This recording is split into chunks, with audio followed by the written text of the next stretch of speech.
Hey, what's up, everybody? It's Dave, and I'm here with the Disciple. And so I've got this new what do you call it? Sunshade, sunscreen, whatever the case is, whatever it is.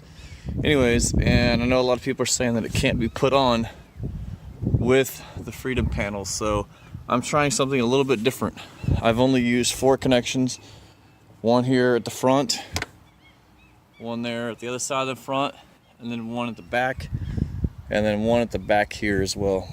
So I can loop another one here on the sides if I want to, but we'll see if I need to do that. So I want to try now and see if the Freedom panel will fit on the top. So the only thing is I do have a gap here in the front, but the wind coming over the windshield, that should be fine. So we'll see. All right, so we're back. So sunshade screen is up on the top, and Freedom panels are on, so it is possible.